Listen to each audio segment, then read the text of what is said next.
When the wealthy family found me, the real young master, I'd already dropped out and been working for 3 years.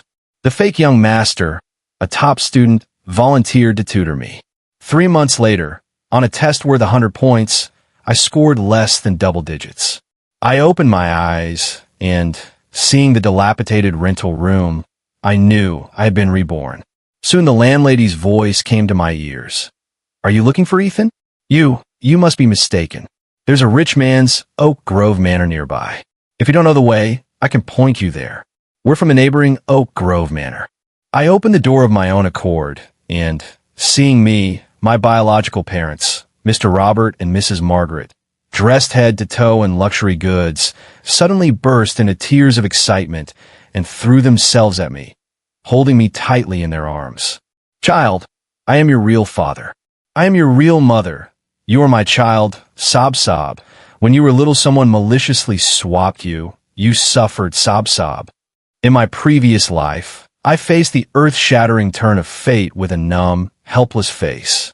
This time, I fixed my gaze unblinkingly on the imposter Liam across from me, who had stolen my 18 years of wealth and status.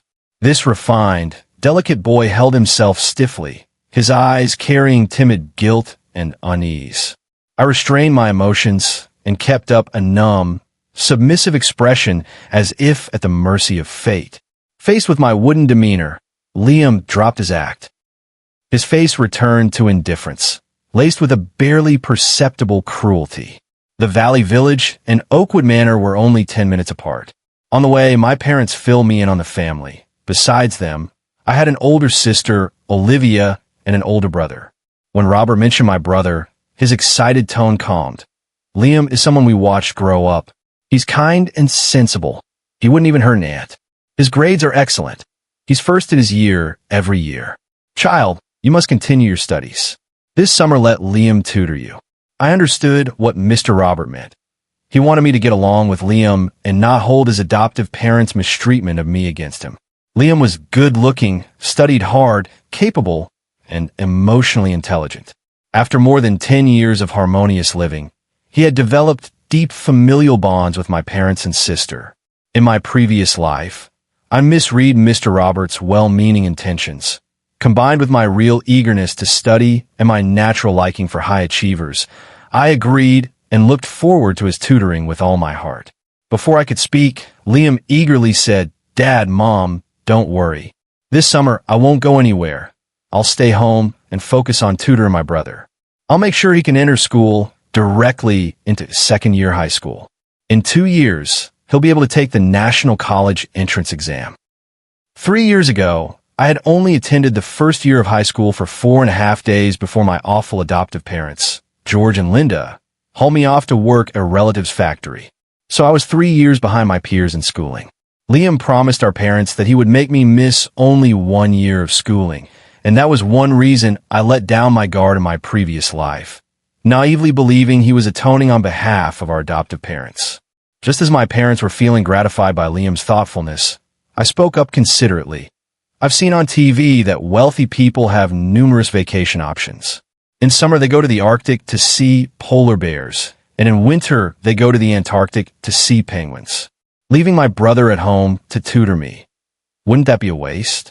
I think we could hire a top student or one of the top scorers from this year's National College Entrance Exam to tutor me. That would be better."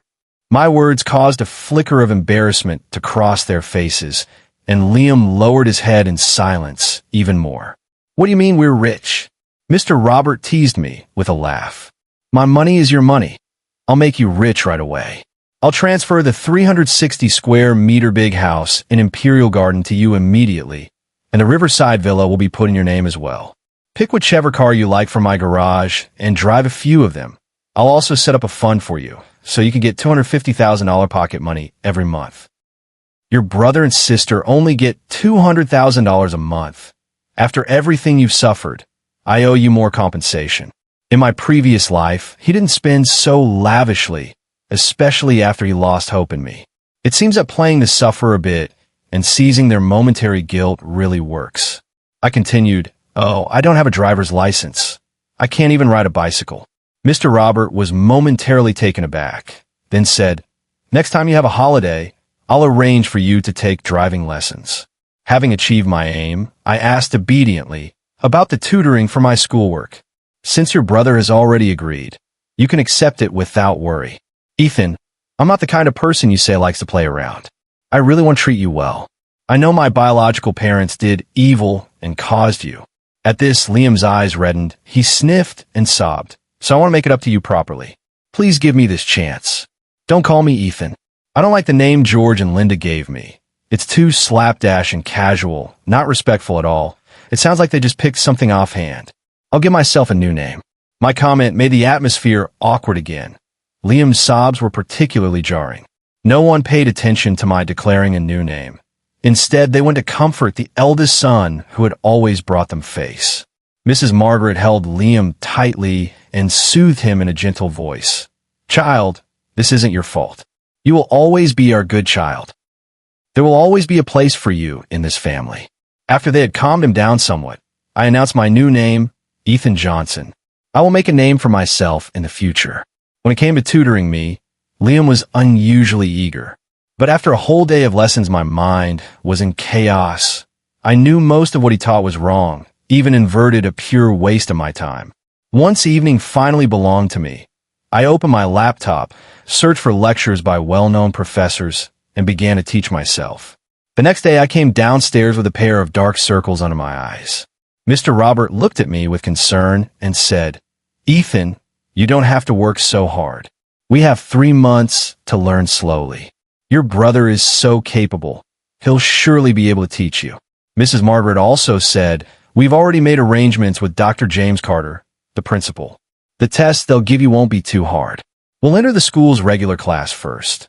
In the remaining 2 years, work a bit harder and aim to get into a top university like your brother and sister. I rubbed my head and said, my head does feel a bit dizzy today. Can I rest for 1 day? 1 day won't do. Half a day then. Liam said sternly. Mr. Robert gave Liam a satisfied look. Listen to your brother. Just half a day. Liam, how did Ethan do with his lessons yesterday? Liam replied, his fundamentals are still very weak. Then, I'll do my best to help him catch up. Mr. Robert patted his shoulder with relief. Finally, on the day the college students went on break, I told my parents, Dad, Mom, can I invite my friend to visit our home? No sooner had I finished speaking than Liam immediately asked sensitively, what friend? A friend I met while working at the factory. At those words, Liam secretly breathed a sigh of relief. Olivia showed her dislike without hiding it. Why bring a friend from the factory into the house? You're a student now. Stay away from those people. I said, he's a very close friend who has always cared about me, so? Mr. Robert, who had been full of doubt, changed his tune when he heard this and said, if he's your friend, then he's our guest too. We can't let outsiders think we're petty. However, you can only play near the villa for 2 hours. I didn't invite Noah over just to hang out. In the afternoon, the family happened to be having tea in the first floor living room, so I led Noah over to say hello. Seeing the dignified Noah, subtle changes appeared on each person's face. Noah, last year's National College Entrance Exam top scorer. Before I could introduce him, Olivia was the first to announce his name and status. Liam's face went instantly deathly pale, and he swallowed nervously. My parents hurriedly rose and invited Noah to sit at the table. Mr. Robert complained to me, didn't you say your friend worked with you? Noah said graciously, Uncle, I did work in a factory. Every winter and summer break, I would go to the factory to earn money and save for living expenses. Olivia stared at Noah with stars in her eyes and couldn't wait to say, that's right. That's exactly like what the news says. Noah smiled faintly and continued. That's when I met Ethan. He was so eager to study and really envied me. It was heartbreaking to see. Now seeing him find such good biological parents and pick up his books again, I'm truly happy for him. Since classmate Noah is the national top scorer, could you help plan a study program for our Ethan? Mrs. Margaret's words were cut off by Liam. Mom, Ethan has me. Liam hurriedly said, the Gaokao champion is just visiting and only has 2 hours, so don't bother our guest. Noah immediately replied, it's fine. I came today to learn about Ethan's schoolwork and brought a set of practice exams I compiled. After he finishes them, I have a pretty good idea of his fundamentals. Mr. Noah, my brother's schoolwork is my responsibility. Liam struggled to stay calm. I don't mind having one more teacher, I said. Right, the more the better. Mrs. Margaret agreed. You don't trust me, Liam said, his face full of disappointment. I walked over and patted his shoulder. Bro, don't say that. You and Brother Noah are both teachers I want to consult. Liam's face grew even more ashen. To the family, he cared about me too much, which was why he was so agitated. I picked up a plate of fruit and said to Olivia, Do you want to come to the study and listen? Olivia immediately sprang up from her chair and trotted after us cheerfully. Noah looked at my exercise book, frowning. These problems are clearly marked wrong. Why are they ticked? And all these English grammar answers are wrong. Present continuous and past tense are completely reversed, and the capital of Argentina is written wrong too, with an extra character. In my last life, I also noticed some things were off, but Liam told me that the rural school I used to attend had backward and irregular teaching, while the aristocratic private school in his city had advanced and efficient educational resources. So I should listen to him, and I couldn't go wrong. For that, he even specially printed a set of fake textbooks for me. At the time, I completely believed his straight-A student persona and actually fell for his lies. Noah patted my shoulder encouragingly and said, There are still 2 or 3 years until the National University entrance exam. Ethan still has a very good chance. Olivia took my exercise book and looked at it in bafflement. I didn't read that wrong, did I? Suddenly, Liam rushed in, snatched my exercise book, and awkwardly said, This is my teaching method. You don't understand it. In a while, Ethan will naturally discover these problems. Olivia tilted her head and stared at his face. Liam, why is your face so red? Your ears are almost cooked. At dinner, Noah stayed home to eat. As soon as the meal started, Liam couldn't wait to say, Mom, Dad, I've decided. Leave my brother's studies to tutor Noah, the top scorer. He's more experienced than I am. He panicked. If he didn't back down, his scheme would be exposed. In a last life, I scored under double digits on the 100-point entrance exam. Mr. Robert couldn't accept his own son being so hopeless, grew more and more disappointed in me, and gradually neglected me. This time, although I couldn't directly unmask Liam, at least I kept my time in my schoolwork. The top of the grade and the national top scorer. Any fool knows whom to pick. Fortunately, Noah didn't refuse the family's enthusiastic invitation and generous pay and became my tutor. And those fake textbooks that had been swapped out for mine were replaced with real ones overnight. Half a month later, the wealthy organized an aristocratic equestrian tournament. Apart from me, everyone in our family had practiced riding since childhood. Because I needed to spend my time on remedial studies, these aristocratic activities were temporarily out of my reach. But Mr. Robert still hoped I could experience a little of the sport's charm and take the opportunity to show my face in high society. So a few days in advance, he hired a senior riding instructor and prepared a docile young pony for me. I practiced riding for an hour every day. Finally, the day of the equestrian gathering arrived. The rich dressed impeccably and gathered at Starch Dust Stables, the largest equestrian venue in the city. I forgot to mention, Liam is also an exceptionally skilled rider. At the annual equestrian gathering, he always performs a solo equestrian routine that wins thunderous applause and gives Mr. Robert immense pride. Amid joyful cheers and whistles, Liam once again completed his performance flawlessly. He reined his spirited steed to a stop before his family, shining like a triumphant hero. After dismounting, he had the groom lead his horse away, then took the reins from the groom and handed the gentle little pony to me, saying considerately, Ethan, enjoy the festivities today. I'll be watching nearby, don't worry. Thanks to him, all the attention that had been on him shifted to me, and I was about to steal his limelight. In my previous life, I had mounted the horse unprepared, tapped its rump lightly, and the usually meek pony suddenly went wild, bucking and then bolting. I screamed in terror on its back and was soon thrown off. One foot got caught in the stirrup, and I was dragged for over 10 meters. I became the laughingstock of the whole event, with the cold-blooded onlookers and the plants Liam had brought in mocking me mercilessly, making my humiliation even worse. Later, a kind and highly skilled equestrian rescued me, but before I could thank him, everything went black and I fainted. When I woke up, I was in a hospital bed with my family standing beside me. I noticed the looks my parents gave me. There was none of the brightness there had been before. As I continued to make a fool of myself again and again, that light gradually faded away. Pulling my thoughts back, I looked Liam straight in the eye, suddenly curved my lips into a smile, reached out and affectionately stroked the foal, and finally gave it a moderate pat on its rump. The foal, which had been deliberately frightened the night before, leaped wildly and then bolted forward, and in an instant it was gone. The scene erupted. People gasped and nearly fainted. If things had gone differently, I would have been crushed under the horse. Liam's face turned deathly pale as he explained to his startled parents. This foal has always been very gentle. I don't know why it suddenly got spooked. I'll have it looked into when I get back.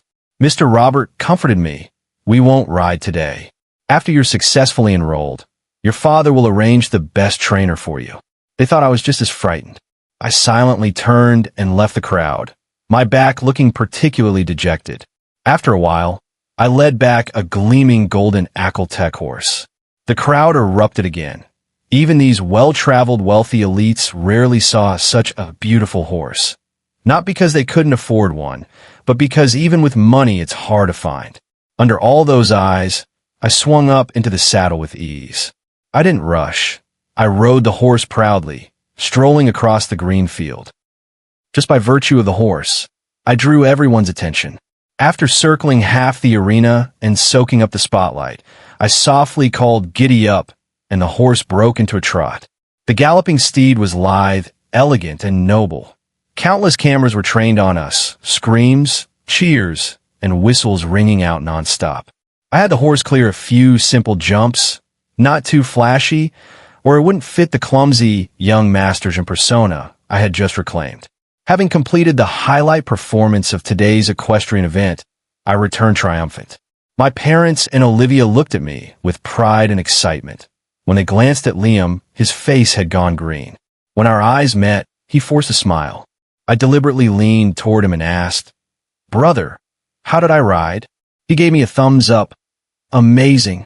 But where did you get that fine horse?" A kind old lady saw me upset and rented it to me. It cost me $125,000 of pocket money for an afternoon. In my previous life, because I made a fool of myself while riding and saw for the first time the look of disappointment on my parents' faces, I secretly learned horsemanship, hoping to use it to make a splash and restore my parents' lost pride. During that time, I not only mastered exquisite riding skills, but also met the owner of an Ackle-Tech, Emma Thompson, and became friends with her. In this life, I met Emma in the same way and rented her horse the same way. A few of Mr. Roberts' business partners came over, smiling as they praised. "Mr. Davis is truly fortunate. Both sons are so outstanding. But I'm really curious. Ethan only just returned. How could he put on such a spectacular performance?" I lifted my chin slightly. Innate. It's in my blood. The adults burst out laughing at my confidence, and Mr. Robert looked even prouder. The smile on Liam's face was painfully stiff, clearly forced. He probably couldn't understand why I suddenly slapped the horse's rump, and yet managed to find such a fine mount. In September, I successfully passed the entrance exam that the Xavier Noble Schools Board set up specifically for me and entered the second year of high school. My family was very happy and held a welcome dinner to celebrate my enrollment. In my previous life, because I failed the exam, I could only start from the first year and never had this part of the story. There is a custom among the wealthy circle my family belongs to. Whenever a child holds an enrollment celebration, they turn it into a talent show style gala. These kids have been competing since childhood, diligently practicing piano, violin, cello, saxophone, drums, and various other instruments. Having learned so many skills, they naturally seize the chance to show off, and the parents are pleased to encourage it. My enrollment celebration was no exception. Liam was the host of tonight's dinner and also a performing guest. Each child went on stage one by one to sing, play, and perform. There were also magic acts, street dance, and comic duos, making for a lively scene, though some kids showed obvious reluctance on their faces. The last performance was Liam's saxophone solo. The flowing melody, combined with his immersed playing, left the audience spellbound. I have to admit, the kid has real talent. Otherwise, he wouldn't enjoy such unwavering favoritism from his parents. When the piece ended, warm applause erupted from the audience, bringing the dinner to its climax. But Liam didn't leave the stage. He stood at the podium, turned his gaze to me, and smiled. For the final act, please welcome tonight's guest of honor, Ethan Johnson, to give us a performance. The room fell silent in an instant. Every eye turned to me. My parents looked anxious. Before we set out, I had made it clear I wouldn't perform. I only know the work in the factory and the restaurant. There really isn't anything to show. My brother never had the chance to learn any talents when he was young, but today is his moment. Let's invite him on stage. Even if he sings a song, recites a poem, or simply introduces himself, that would be fine. Liam's words both put me on the spot and seemed to offer me a way out. You all shine on stage. If I go up, I'll either sing off-key or recite a poem flatly with no feeling. Mother already introduced me, so repeating it would be pointless. I rose quietly and walked toward the stage. Passing my parents, they whispered, "Don't be nervous, say a few words and come down." I gave a slight smile, showing no sign of stage fright. Reaching the center of the stage, I pulled a slightly worn harmonica from my pocket and said into the microphone, "Next I'll play Moon River for everyone. Thank you." The entire room fell so silent you could hear a pin drop. Everyone watched with bated breath, some waiting to see me make a fool of myself. When the piece ended, there was a few seconds of quiet before enthusiastic applause erupted. My family clapped especially hard. Only Liam's face was stiff. In the corner, Emma, owner of the Haltage Gelding, jumped up excitedly. "One more song," she shouted, her voice full of vigor. What won her over back then, and made her willing to lend me the horse, was that I played the harmonica for her. That night, I played all evening until my lips were chapped. I still owed her 9 nights of performances. I nodded slightly to Emma and leaned into the microphone. "Next is Yesterday, once more, thank you." After that, I went on to play my way, Auld Lang Syne, time to say goodbye. This scene hadn't existed in my previous life, but I suspected Liam might try the same trick again, so I had prepared. These classic old songs were taught to me by Uncle, and they hit the nostalgic chords of the middle-aged crowd perfectly. The uncles and aunties went wild, even humming along with the music. I somehow turned a high school freshman welcome banquet into a middle-aged party. On the stretch limousine back, Mr. Robert held my hand tightly and asked, "Ethan, where did you learn to play the harmonica?" I replied calmly, "I was out of work for a while and ended up drifting on the streets. I met a homeless uncle named Arthur Wilson. We picked up trash together during the day, and at night, he taught me to play the harmonica. After we parted, I bought sheet music and taught myself. After I finished, the carriage fell into a brief silence. I saw Mrs. Margaret's eyes redden again. "Son, you suffered." Mr. Robert composed himself and said, "What about that Uncle Arthur? I want to properly repay him. He once wanted to give me a home, but then he disappeared." I lowered my head and unconsciously touched the scarred back of my hand. A pair of kind hands took mine. Mr. Roberts said, "Ethan, your father said he would make it up to you. How about this? I'll give you another large flat in the central business district." Playing the victim really worked on this old man. "Can I exchange it for 2 smaller apartments instead?" I asked. "Why?" Mr. Robert asked, puzzled. "It's convenient to rent them out. Big houses are hard to rent. Small houses find tenants more easily. I live at home now and may live in the school dorm later. Those mansions aren't needed for the moment. Better to rent them out and earn more money." Mr. Robert pointed at me with pride. "Quite the finance-minded one. No wonder he's my son, Robert's son." Liam's expression shifted. He bit his lower lip, held back, and said softly, "Dad, our younger brother already has 3 properties, while my sister and I only have 2. Mr. Robert couldn't help but interrupt him. "Can that be the same?" Your brother suffered so much when he was young. No matter how we, as parents, make it up to him, it will never be enough. Olivia raised her hand and looked at the large diamond ring on her ring finger. I've received countless pieces of jewelry since I was a child. Back then, our younger brother didn't even know which corner he was suffering in. Brother, don't you also have a safe full of name-brand watches? Together, they must be worth almost as much as a house.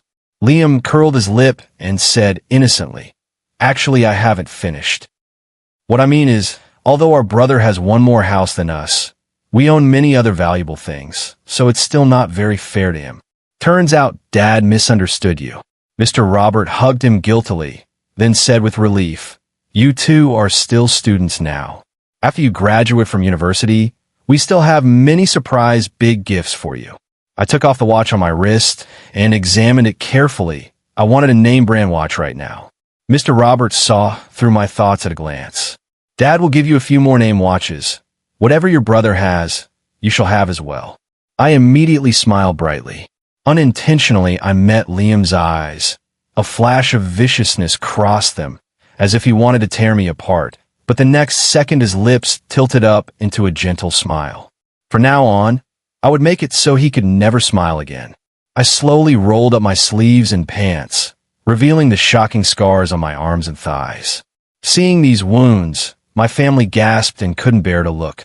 You used to ask me why I wore long sleeves, even in summer, and I said I was sensitive to the cold.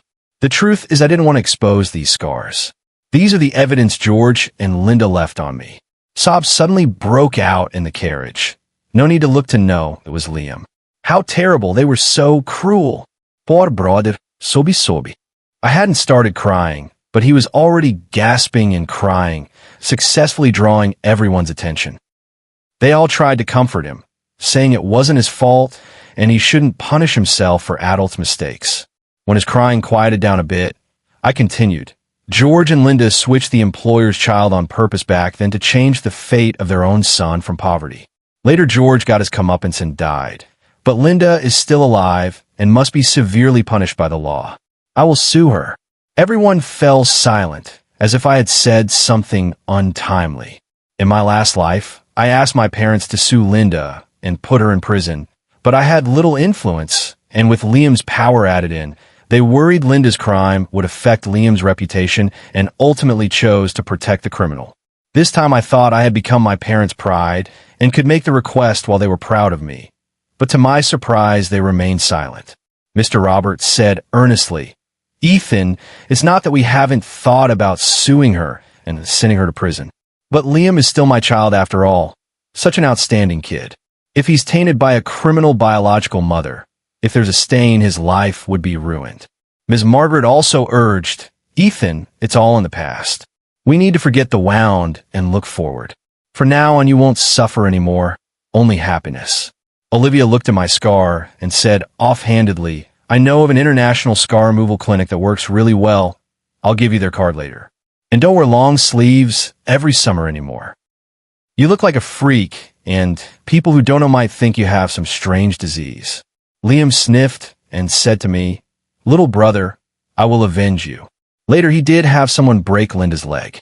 That woman, who still dreamed of coming to demand money once her son made something of himself, never got the chance. I wiped the corner of my eye and squeezed out a tear. I had meant to use the scar to gain sympathy, but it only turned into another joke. A few days into the semester, Liam suggested to our parents that I study art. In my previous life, my grades were poor, but I loved to draw. When he made that suggestion, my parents were especially pleased, thinking that if I couldn't inherit the family business, becoming a respectable artist would be fine. So they enrolled me in classes and hired a teacher. I eagerly learned, hoping to use my artistic talent to get into a good art school. This time around, my grades were good, and at this rate, getting into a strong, comprehensive university was completely possible. Also, to keep my distance from Liam, I rarely showed my drawing skills in front of him, but he still discovered them and came up with the same trick. Since that was the case, I decided to turn his tactic against him. After all, I really did like to draw. That year, Liam happened to get into university, so he had no chance to target me for the time being. Besides studying hard, eating well, and training regularly, I seized every possible opportunity to ask my parents for money. Houses, cars, cash, watches, jewelry, I wanted it all. I worried that when I took revenge on Liam in the future, exposing his misdeeds might damage the family's reputation or even lead to the collapse of Davis Group. So I wanted to accumulate wealth in advance to help both myself and my family. 2 years later, I successfully enrolled in the school I had longed for. I chose a different major, but didn't give up painting as an interest, producing countless works over those 2 years. I needed to act quickly so Liam wouldn't get his university diploma. In my previous life, he first showered my paintings with praise, then urged me to hold an exhibition. This time, without his prompting, I took the initiative and organized a solo art show in advance. I remember when I proposed a plan, Liam's eyes lit up. He must have been thrilled, thinking the fish had taken the bait. During the winter break of my freshman year, my solo art exhibition took place as scheduled. I, who should have been waiting at the exhibition area to greet visitors first, was holed up in my private residence, pretending to have a fever and bedridden, unable to go out. In my previous life, he had staged a car accident specifically to stop me from attending the exhibition. This time, I deliberately fell ill, which would surely make him even happier. I had a cooling patch on my forehead, a glass of warm water, and fever medicine on the table, and was video calling Ms. Margaret, who sat in a luxury car adorned with pearls and jewels. "Are you still coming over today?" she asked. "You guys go first. I'll come later. Please help keep things in order at the venue. Worried someone will steal your paintings?" Ms. Margaret teased me with a laugh. "I'm not joking. I'm telling the truth." In a little while, she would probably wish she had fainted. After ending the call, I waited patiently for the expected outcome. 2 minutes later, my phone rang, the screen showing a call from Olivia. I held the phone a little farther away before pressing answer. "Ethan Johnson, I can't believe you're such a pervert, a sleazebag, a lunatic, a terrorist, a junkie. You hid it so well and deceived all of us. How could I have a family member like you? Go die. Never come back." Exactly the same script as last time, giving me no chance to explain. And even if I had explained, it would have been useless. In less than an hour, the police showed up and arrested me on suspicion of distributing prohibited artistic works. I put on the handcuffs calmly and went to the station with them. During the days of interrogation and investigation, not one of my family came to see me, not a single person called to ask about the progress. They avoided me as if I were a scourge. I could picture the scene at home. Liam covertly fanning the flames, letting the situation grow, the pointing fingers of others and the malicious attacks online stripping them of face. Davis Group's stock falling and investors pulling out. They could only slink about humiliated, while Liam was surely overjoyed, laughing himself awake at night. Davis Group finally belonged to him. Though he was half dead, he must have believed he could turn it around. That day, I woke from a daze and told the police I knew where the evidence was. They searched my private bank safe and found a hard drive. After opening and watching it, they released me on the spot. The footage on the drive recorded that over 2 years in my studio, someone repeatedly swapped my paintings for prohibited works to film as evidence when I wasn't there, then switched them back to my originals, creating the illusion that I had produced those prohibited pieces. It also showed 2 men in black sneaking into the exhibition hall the night before a show and replacing all my paintings with prohibited works. The first person caught was my painting teacher. We caught wind of things. Liam's first instinct was to run. But before I was released, I had already arranged for someone to tail him 24 hours a day. A week later, the police in Lanyu captured him.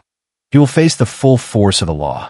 I met Liam at the train station, handcuffed and masked, escorted by 2 police officers.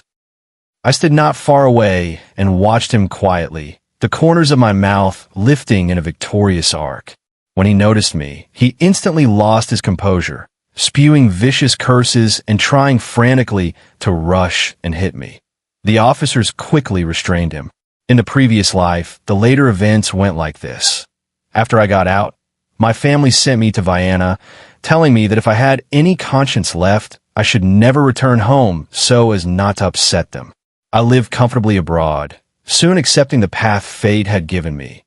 Working quietly, living peacefully, gradually regaining my spirit and energy, becoming more vibrant, even attracting a girl who pursued me. Liam knew I was doing well. Whether out of jealousy or fear that I would grow strong and come back to take revenge, he could not rest, and in the end he engineered a car crash that killed me. As I was dying, like all talkative villains, he confessed the entire plot to me. In this life, I finally made that loquacious villain receive the punishment he deserved. After that, my family came to find me.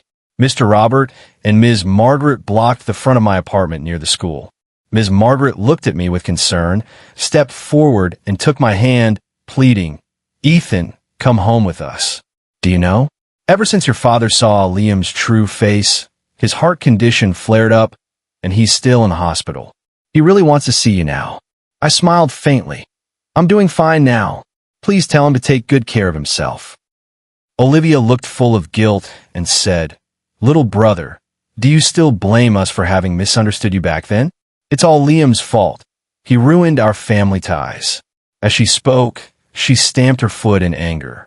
I gave a bitter smile. "I asked too much of you, expecting that for the sake of the 2 years of family ties you'd come to see me, ask me why, even scold me to my face. Actually, when you decided I was an unworthy person, I should have had the sense to cut ties with you first, instead of causing you trouble." "Ethan, don't say that." Mrs. Margaret looked at me sadly. "I have class. We could talk later." I stepped aside to pass them and walked straight into the apartment. My wounded heart hadn't healed yet. After successfully suing Linda and seeing her punished by the law, I was able to calmly prepare for my solo art exhibition again.